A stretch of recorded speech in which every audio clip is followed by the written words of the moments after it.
Welcome to the Pickleball Recovery Podcast, where we highlight products and practices to help you feel better faster, so you can spend less time stiff, sore, and injured, and more time on the court doing what you love.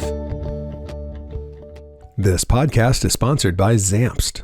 Zamst reinforces and protects athletes by providing premium technical products in the form of athletic braces and supports derived from innovative materials, designs, and manufacturing processes for the ankle, knee, elbow, and more. Find out more about these high-quality products built to prevent injury, improve performance, and ultimately help you spend more time on the court at www.zamst.us. And use the code PBR to save 15%. What's up? Welcome to another episode of Pickleball Recovery. I'm your host, Tim Ringgold. How you doing? Did you play any pickleball today? Hope so. I got to play some really good pickleball yesterday, thanks to my host, Chris Anderson, senior pro, who let me come back. I got to sub with one of her groups last week, and I got the call up to come back this week and play again with her Tuesday morning group. I had an absolutely fabulous time yesterday. Thanks, Chris. Really high quality pickleball. Holy cow. No weak links. Nobody, can't pick on anything. That kind of 4 people on the court that just, there's no weaknesses, right? Oh, it's so satisfying to play because you got to really be patient and, work a point and sculpt the point and try to, move the point in the direction you want it to go all the time, instantly being punished for mistakes along the way. And that is just, for me, just an incredibly satisfying experience in the sport with lovely people, right? So thanks again, Chris. Thanks, Carrie. Thanks, Stephanie. Carrie Olson and Stephanie Gata were the other 2 gals there. And since I wear compression tights on the court, I was the 4th. There you go. So let's see, what are we going to do? Before we get into it, I want to share you a quick little story. I was about to start recording, and actually I started recording, and the trash truck came around the corner. And I don't know what your trash truck is like. Mine is loud. My house is made out of balsa wood. This microphone is very sensitive. And so it was like, the worst time to be recording. So I just, stopped talking and went and got water my plan was to, delete the prior introduction. I just started it. And as I'm drinking my water, I'm watching the trash truck go up the street. And I'm like, well, let's marvel at the truck because it's a feat of engineering. I don't know how to explain it. And, I would have never thought up such a device. That's not my forte. But it's pretty impressive how this thing grabs the cans, tips them upside down, puts them back down, goes to the next thing. So I'm watching this happen, and the truck pauses for a moment. And I see one of my neighbors walk up to the truck. Guy opens the door, and my neighbor hands him some sort of can beverage. And the trash truck driver nods his head, and I hear him exchange a moment of appreciation. And, my neighbor goes back inside, and the trash truck goes on its way. Now, have you ever seen any or heard any of the Honda commercials where they talk about random acts of kindness? I don't know if they play those commercials or you have seen or heard a commercial lately. I really like that kind of stuff. And here's what really blew me away by this moment. I've lived in this house for 10 years. I've gotten my trash picked up every week for 10 years. What is that, like 520 times that the trash guy has gone by? Admittedly, not once have I thought about handing the guy a drink. It's never crossed my mind. And what I love about random acts of kindness is my neighbor, I guarantee you, my neighbor was not doing that performatively, right? He wasn't doing that. There wasn't a humble brag. This wasn't a post on social media. This was an authentic moment of kindness in the middle of the afternoon when no one's around. But I just happened to be looking out my window and I saw it take place. And what it did is it planted the seed of possibility in me that there are acts of kindness that I'm not even aware of that I could choose to do.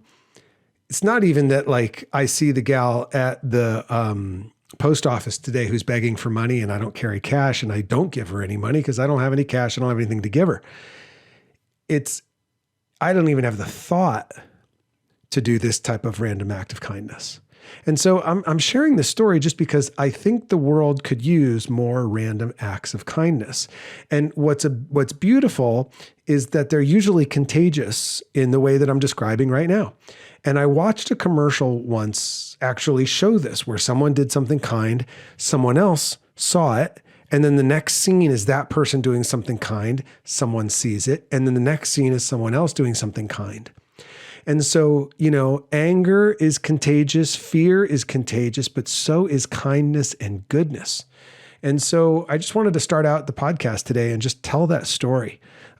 Because from my eyes now to my lips, right, like passing this on to you, maybe there's an opportunity for you to engage in a random act of kindness today, not tomorrow, today.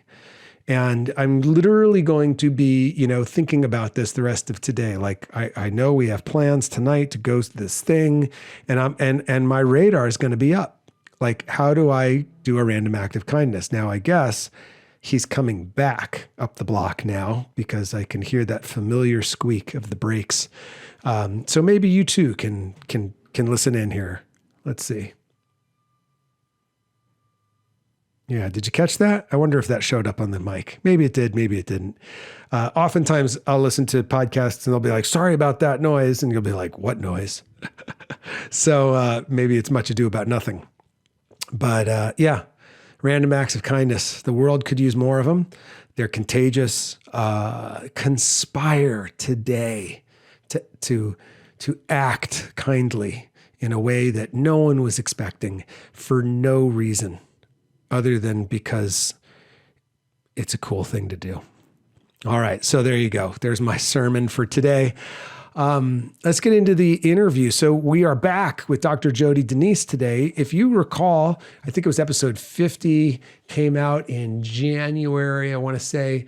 Yes, I interviewed Dr. Jody Danese. She's here in Orange County. She's the gal who put Humpty Dumpty back together again. That was me after singles day at the PPA finals. And I was able to medal the following day thanks to the amazing work she did on my body. And candidly, there is no way. I've had long singles days when I was in better shape than I was in December. And I know what it's like to come back the next day, and I've never come back as fresh. So that was the impetus for that first interview. But then, those issues didn't go away overnight. And Jody was incredibly generous with her focus and her time and her expertise. She really wanted to put me back together again, not just enough for the next day, but to put out some of these ongoing fires. So I worked with Jody weekly all through January, all through February, all through March, and into April. And so I wanted to circle back and share more about all the other stuff that she was doing with me, to me, on me, that helped me get to a point where I was playing pain-free. And I'm not talking injury-free, I'm talking pain-free. And that was the first time I had felt that since I discovered pickleball 3.5 years ago. So why am I telling you this? Well, I'm telling you this because it's possible. First of all. And, it took lots of things. And, it was a combination. How did I get injury free? I would say I credit being injury free to Kyle Valerie and the guys at Stretch Effect and Dr. Nick, who you heard from last week. Those guys got me thinking about my body and taking care of my body in such a way that I stopped injuring the muscles that I was constantly injuring, but I was still playing in pain. And Dr. Jody got me pain free. So I wanted to circle back. Now, a couple of things, we go all over the place in this interview, and we're going to go in directions you probably we're not expecting. So have an open mind about what you're going to listen to, because we're going to talk about the mind and the body, and how they are two sides of the same coin, and how we actually did work on both in order to get me to the place that I'm at right now. And I'm really excited for you to hear about all these different things in this conversation. And I just want to say, I really appreciate you being here as a part of this podcast. This has been a wild ride in pickleball for me these last, whatever it is, 3.5 years. And to make the choice to share this personal side of it, how does my body work? It's kind of personal, frankly, you've heard all of it, right? The warts and all, as they say. So thanks for being here. And if you're, a longtime listener, I'm guessing this has provided value for you, and that's awesome. I'm glad for that. And if it has, would you tell a buddy, tell a friend, tell somebody about this? I would appreciate that so much. Okay. With that, sit back, relax, enjoy the ride, and I'll see you on the other side. Dr. Jody Danese, welcome back to Pickleball Recovery. Thank you. Welcome too. Thanks for having me. Thanks for coming back. It's great to be back. Here we are. We are in the System OC. We are in your clinic. What noun do you use? Studio, lab? Center. It's Innovative Quantum Wellness Center. There you go. And we are picking up. We had a great session episode. For those of you who didn't check it out, go check it out, because Jody put me back together like Humpty Dumpty after a tournament in the winter of 2023. And no joke, like without Jody, I would still not have a senior pro medal in doubles, full stop. So credit where credit is due. Thank you. It was fun. It was a challenge. It was a challenge, but it was fun to see the result and then working with you since. Yeah. That's part of the fun of the journey, right? Is seeing the transformation a patient takes from where you meet them to where you take them. Mm-hmm. And the reward in that, I can speak to that in my work as well, is just the juice, right? It's so cool. Well, exactly. Like for me, it's like if they're willing to go the journey with me, you get the result. Yep. It's very frustrating when you put everything into it and then they kind of fall off the truck and we don't get that reward. And so it's not, this wasn't anything we were going to talk about, but it is a partnership. Yeah.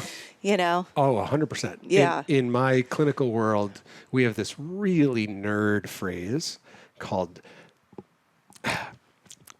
therapeutic alliance. I like that. That's awesome, right? The first time I heard it, I was like, whoa, I'm all grown up now.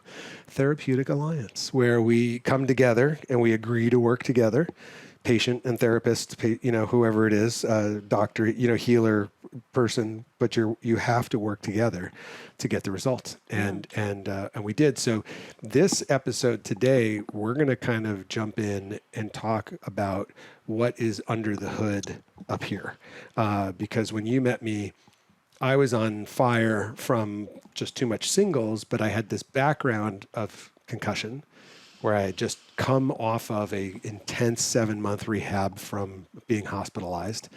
And so we were like, it was clear to you quickly, like, oh, your head is as much of the issue as the rest of your body. So today, what we're going to do is just talk about Tim from the neck up. And then we're going to do another episode of Progress Report about what it's been like for Tim from the neck down, because there have been some amazing results that I can't wait to share with everybody. But I want to talk about this neck up stuff. I just had the joy of emceeing a book launch party for one of the #1 senior pro players named Dane Gingrich, and him and his trainer, Jill Martin. Guys, go check out both of their episodes. They co-wrote a book called Pickleball Mindset.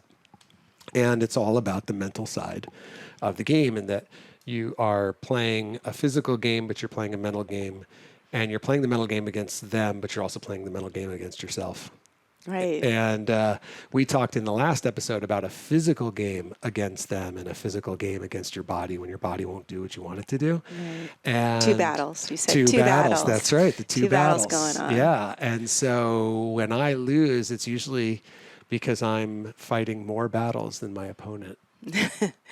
Well, it wouldn't be just you. Yeah, I'm not the only one. That would be just the case in general, Yeah, for sure. yeah. So like we started working and we were healing the body and treating the body, but you were very intuitive and you could pick up that there were some mindset, some emotional issues, some more of the soft science, if you will, but mind body being two sides of the same coin, that there was stuff going on there that we needed to look at. Mm-hmm. So today I want us to dive in and explore what we did with me, again, as the guinea pig, how we healed that side of things, from both just the physical brain and the mental brain. So let's talk on the mental side. There was this super cool device and it looked like a giant mouse, like a computer mouse, like an Apple mouse. And one day you were like, follow me into my office. I was like, okay. So I walked into your office and you said, put your hand on this device. And I said, okay. And you said, clear your mind and just kind of chill out, kind of get centered. All right. Have an intention. And that was to play at your highest. Yep. And then what happened? Tell everybody what that device was, what it was reading, and the report, and then the journey we went on in that specific modality, because I've never been exposed to that before. Okay. It's bioresonance, and it's a software program that scans the body and tells where the energy distortions are. Because we are light and energetic beings. Yep. And when there's injuries or mental or emotional stress, it creates blocks. It creates distortions. And then you get whatever your symptoms are. Yeah. So, but mainly what I was trying to do with you is what I love about this program is that it has a mind-body section to it. So just like the heart has its own frequency, the stomach cell has its own frequency, emotions have their own frequency. So joy has a completely different, frequency than fear. Yep. And this company categorized it, any emotional shock trauma, into 4 different categories, and each one affects a different area of the brain and different organs associated with it. And so it's just, I think, the most brilliant thing that has come along for mental health, because you don't have to talk about it. Because if you believe in quantum, and I have a quantum healing center, so that's why I have this here. If you are and you create what you think about. So if you're thinking about it all the time or talking about it, like, don't get me wrong, I don't want to get any haters out there that, there's a process, like some people need to talk about it. And so that's what you need. But to really heal it deeply, you just have your body scanned and it'll tell you exactly what category you're in and the drops to take for it, and you just take the drops, and it liberates you from that emotional shock trauma slowly, without talking about it, and it takes those 12-foot walls down to nearly nothing, and then you can really be in the present and create what you want out of your life in the now with all your power. Nice. Yeah. So you use a term, it's great because there's different times. The first time I ever heard any term with "ceutical" was pharmaceutical, right? Uh-huh.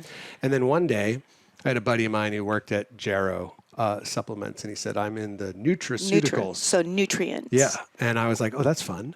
And then, because I'm a word nerd, and then when I met you and we talked about this system here, you said these are infoceuticals. And I was like, oh, tell me more, because I haven't heard that one before. Yeah. So, and I want to be very clear about this, you guys. Like, the data on quantum mechanics is not new. So if you're just getting around to this now and this is new for you, it's not new, all right? And so I remember my first introduction into understanding the nature of quantum mechanics was probably What the Bleep Do We Know? Great documentary from the early 2000s. Oh, I like that. And it was really good. It was the first time I ever had seen Dr. Joe Dispenza on anywhere. Like, he was just interviewed in it, and I was just like, oh, that's really interesting stuff. And it kind of,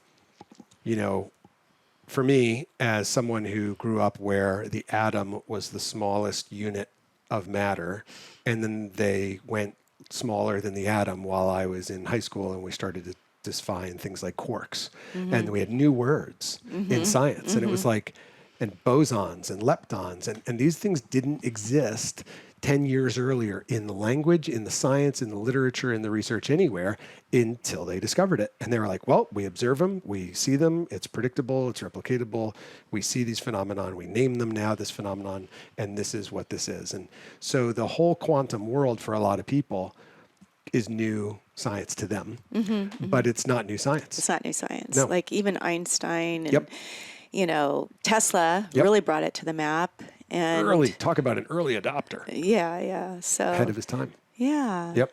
So the infoceutical, the idea behind that, and I think it's fascinating because in What the Bleep Do We Know, there's a great book that they referenced, some research by a Japanese doctor, and the book is called Hidden Messages in Water.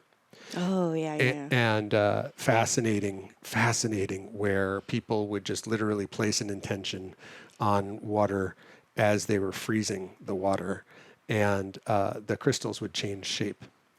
And you'd see it. It was clear. It was like literally photographs of the organization of the water itself changed based on the intention that was placed on the water. So it was clear that water is a transport for information. And we actually did an experiment in my music therapy program with that very kind of concept about just placing an intention without saying it out loud and watching it manifest. And I won't go too far down the rabbit hole, but in this research, it showed that water is a transport for information. And since we are energetic beings and mostly water. Yeah, we are. This is like to looking at the body from a physical perspective, from a chemical perspective, but also from an energetic perspective is really smart medicine. Yeah. So tell us about infoceuticals. Well, that's a whole nother big ball of, like I could tell you just some we're going down the rabbit hole. Really folks, crazy healing stories with it. But I'll, to keep this to what we're, talking about with you, what was cool is that I just kind of sensed that there was something there and scanned you, and there was, and then you just take the drops, and it energetically works it out of your mind, the brain and the organs and spinal parts related to this emotional, let's say, complex. Yep. Doesn't mean that you're never going to remember it, but it means that it has no longer any power over you anymore. And you don't, it's just the most sophisticated and easiest way that I've seen yet to liberate people from that. So, basically that's it. I mean, that's just the mind body section part of it. Yeah. And that's cool. And so if somebody wants a full body scan, that's the whole body, and we get into all of that.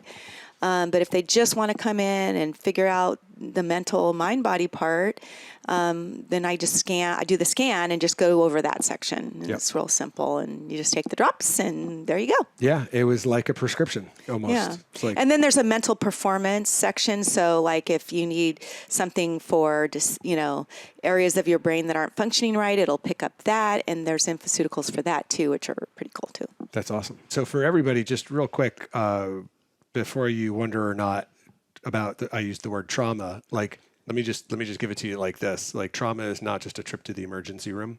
That is not, growing up, that was the trauma center. But if you've been through an intense emotional experience that's activated a certain part of your autonomic nervous system, you've had trauma. And we've all been through intense emotional experiences in our life. We don't have like a meter that tells us, oh, bing, you're in the vagal, blah, blah, blah, and we don't have an objective way to measure that, but we do know that basically, if you've been through this type of experience, it activates a certain part of your nervous system, and that damage to your nervous system, that injury lies undetected in your body, and that it's like think of it like an emotional wound. Just that's an easy way to put it right now. And injury too. Yeah, like injury. Like we're talking about physical injury. Yep. Think of it like an emotional injury.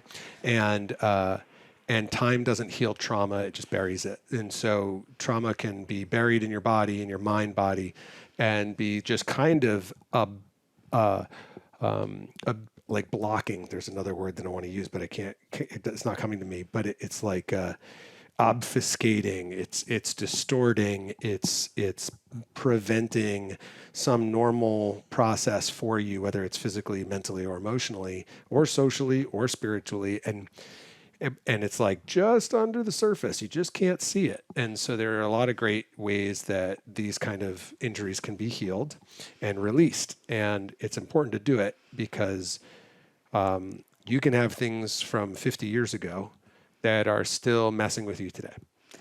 Right. And that one, take away your confidence. And another would be just self-sabotage, something like that. Ding, ding, ding, ding, ding, ding, ding. Yeah, Absolutely. So we, like, for example, we were working one day and one of these came up, and it was from when I was 11 years old. Mm-hmm. Which is exactly 40 years ago right now. And that's like, I didn't know that was still bothering me. Like, we just get on with life. We get over it. We move on. I didn't know. And yet I had this physical sensation when we released it and healed it. I felt it physically come like out of my body. I felt the energy leave my body. That's the only way I know how to describe it. And it was a powerful experience. Can you kind of talk about the different ways you worked with me to help kind of... Okay, so that's a different thing. Okay. Because we just explained the infoceutical part where I can just do a body scan and it'll come up and you just take the drops. And that's a beautiful thing because you don't have to talk about it. Indeed. You don't have to relive it or activate your body with it. But I also do a emotional clearing technique with kinesiology. Right. And I just program the brain through the eyes, and I just ask the questions, and through this kinesiology or muscle reflex, I get the answers and can clear it out. Yeah. So, but we do have to talk about it because you have to rethink it while I tap, the body. It's a tapping method, and it clears them. And then I re-asked, are we still holding this negative emotional complex? And if the arm goes weak, then there's more work to do. And I usually get channeled a little bit in it too. Like I'll get like, oh, go here, do that kind of thing. Some intuition. Yeah. Intuition. Yeah. And so that tapping... Which is why I knew that there was an emotional component to begin with, was because I just went, I'm getting that there's some emotional thing in here. Let's go do a scan. Yeah. So, yeah. And I love it. I recently had someone who's a friend of mine and a colleague, and she works with trauma. She had an intuition the other day talking to me. She was like, I think we need to work on this with you right now. It was just this thing that I said, and it... like immediately she had this ding. Yeah, that's something that's really messing with Tim. Mm-hmm. And sure enough, like as we hunt and peck, at it, we were able to release this big old thing that from 1995 that had been plaguing me. And so the reason I bring all these up, everybody, is because we are all playing with our past on our shoulder. Or it could be a knee. Yeah. So that's why you have a weak area. It could be emotional. Yep. That's the physical connection to it. Yes. And what I was going to say is like our past is not in the past unless we release it. Right. And we bring it with us, and we store those injuries physically somewhere, and people will have like what do they call it? Like my problem area, like this will flare up. Mm-hmm. And it's like, there may be a mechanical reason for that. It was probably triggered, and then you go out and play pickleball and move a few different ways, and it goes, I'm not doing this. Yep. Kind of thing. Yeah, and a lot of us just think it's a mechanical issue, and what I'm trying to bring up today to you guys is that there's more to it, because when you start to release the emotional injuries, the physical body starts to work better, or my physical body started to work better, and that was fascinating because I wouldn't have thought they were related, and so that was one of the pieces that I really appreciated about the work that we did together. Yeah. Yeah, because not only did we do physical work, but there was a couple other pieces that needed to be completed to get the best and most out of me as an athlete, but obviously the best and most out of life if you delve to want to have the best and most out of your life, you got to delve into it. Yep. Be willing. And you were brave to Thank do you. it. Thank you. Appreciate that. And then so the last piece I want to just touch on in this segment is when it comes to continuing to heal my concussion. There was one particular fun device that you have. It's got arms and lights, and it's very cool. And it looked like I felt like I was in a Star Trek set, because it's space age technology in my little world. Like, I was just like, this is super cool. Can you talk about what I'm talking about? Yeah. Can you talk about that and what we were doing with my brain? Because I got to a point where, you get used to being in pain, and you get used to being stiff, and you get used to being blunted. And you were like, no, dude, that's not good enough. Like, you could be better. And your brain isn't finished. You're not done healing your brain. There's more we need to do. And I was like, okay. And so let's talk about that device. Well, besides, which we've done on another podcast, doing my non-force method of chiropractic and getting every joint and everything in alignment, then I would put him, it's called a laser, and it's called the Erconia FX405. It's the Big Daddy laser. It has 4 diodes, and they circle. So there's this just straight static diodes, but when they circle, it makes it like, I don't know, they say 1,000,000 times more powerful, I guess. Wow. And so I can put it on the shoulder, I can put it on the brain, I program, because it's frequency also. So I programmed it for concussion, but you can program it for anything, Parkinson's or sprain, strain, or acne, whatever, Wow. anything really. But, okay. Because everything has a frequency. So you're programming the frequency, and then, it's doing its thing all around you. And so we did that. Yeah. Yep. And then, should I lead into another topic? Sure. So then I said, Tim, I want to watch you play. So I went to one of your tournaments and I watched him play, and I said, the concussion's playing a role in his hand-eye coordination. I felt, his hand-eye coordination's a little off. I know that's due to the concussion. I've got something for that. So it's called a balance board, and you do certain tasks with it by throwing a bean bag and clenching and grasping, and I put him through a certain set of exercises with it on the board. And usually the first time, and there's a before test and an after test. So there's like visual acuity and processing, kind of and balance tests that I do. And then I put you on the board. A lot of those will improve after the one session, but sometimes we've worked that brain so hard, it's sort of like in the gym when you work a muscle, it's tired. Yep. So the after test could go away. Usually the visual acuity is better, and reading is better, and processing is better, but balance may not necessarily be better yet. But anyway, so, we did a few sessions of that, and then I just take it to another level. You keep it up in the game, because what it does is it increases the synapses in your brain and makes more connections, which makes you more coordinated, makes you more intelligent, makes you more creative. And it's not just about athletics, but, that's what we're focusing on here. And trying to get everybody to be their best, live their best and highest pickleball life. Yep.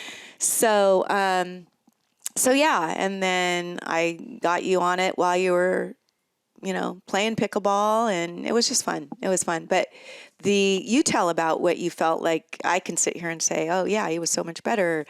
But how did you feel it? Well, first we have to say how fun it was, like retrofitting your center into a pickleball training facility. Bless Jody's heart. She's got like electrical tape on the wall with X and doors and moving furniture around. Okay, well, bring in a pickleball, bring in your paddle. And I'm like, you want me to play pickleball in your office, on your floor? Like, okay, I don't want to wreck things, but I was so nervous. Luckily, it didn't leave a mark. Right. No, but it wasn't about power at that point and really hitting. It was about targeting. Yes, it was about targeting. That was very much it. And so it was hilarious, guys. Like, I'm on this balance board, and first, I'm starting just throwing a bean bag around, trying to stay on the balance board and tracking the bean bag. But then it's like, no, I want you to play against the wall, think against the wall on a balance board. And it was just like, no way. And like, I'm lucky enough if I can dink without a balance board. Come on. And so sure enough, I'm on the balance board and I'm hitting dinks against the wall and playing forehands and backhands. And I'm just like, this is really cool. Like, and what was really interesting was what we would do is then I would just go play, right? And you'd ask me like, how are your shots?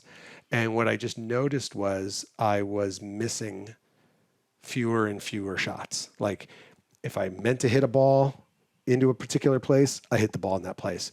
And it was pure and it wasn't a mishit off my paddle. I wasn't, and what I stopped doing, just full stop, was like dumping ball dinks into the net. Like it was unbelievable how much better, particularly on my right side, my hand-eye coordination got in terms of lifting the ball over the net successfully, playing. You didn't tell me that one. Yeah, that one's totally cool. That's so frustrating hitting a net. Yeah, it's very frustrating. And playing on the right side for a lot of guys is hard, and playing on their forehand dink is probably their least favorite thing to do. And I noticed that there was a shot I would attempt to do before we started working on the balance beam, and I would successfully hit that shot 1 out of 5 times. We worked with the balance board, and then I was hitting that shot 5 out of 5. Cool. Yeah, it was like, I'm not it. missing this anymore. Like, wow. And that was fascinating. And it didn't take much. No, it really didn't take much. It didn't take much. But it was also one of those things where I didn't know there was room to grow in that area. And this is like a little humble pie. You know, it was like, your hand-eye coordination could be better. And it's like, well, it's pretty good already. You know what I'm saying, guys? You're just like, what do you mean? You know, come on. And yet at the same time, with a little bit of work, it got better. And once you got over the ego part of it, yes, you're like, yeah, that would be so cool for my hand-body coordination to be finished better. licking my wounds, my fragile ego is like, but I got better, and which also helped my ego. So it's all good. So guys out there and gals, listen, your hand-eye coordination, like this is something that was fascinating to me, that as you know, with my head injury, I was having trouble, and it wasn't obvious, but it was obvious to you. You saw it the day you came out to that tournament. You were like, I just watched that match. There's something up. Yeah. Because when I saw you at the PPA event in December, I didn't get to actually see you play because I had a booth and I was running back and forth, and I didn't really see you. I just saw you the last little bit when you finished that night and pulled you off and said, you don't know me, but we had an email. But anyway, we don't want to go on that again. But and so, you know, it's a part of the game. But it's also, you know, good for children with learning disabilities and autism, because balance is a big part of that. You have to tell the story. You have to. I know, guys, this is Pickleball Recovery, but like you can't throw a stick and not meet somebody who knows somebody whose kid has been diagnosed with autism. So you just have to tell the story about your patient, what's happening right now.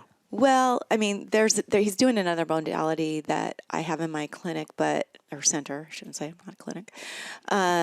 But I did put him on the balance board, and he was young. He was 4 or 5, or is 4 or 5, and he could barely, like, his whole body was trembling. I mean, just the whole head shaking, knees were like jelly. I thought he was gonna just like go limp, like a piece of spaghetti. Yeah, you know, cook spaghetti.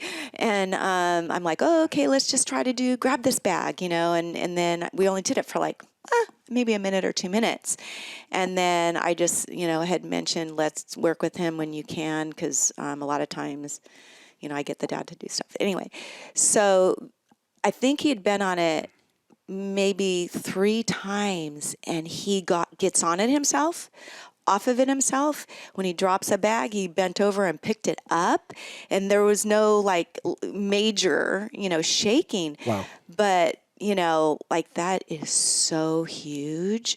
I mean, kids heal pretty fast. When you give them the right things, they heal pretty fast. Nice. And so it did on his evaluation, and, you know, the work that, you know, they're doing more work than just with me, but definitely what I was doing, he said, made a huge difference. And but that's a whole nother subject. But anyway, So super cool. Yeah, it's super cool. Yeah. Because like, I've never seen anything like it. And, I always thought balance was like a lower, so from like a physical therapy, when I worked in physical therapy, I used to think about balance as like a muscle deficiency issue in the lower extremities, like underdeveloped proprioceptive muscles.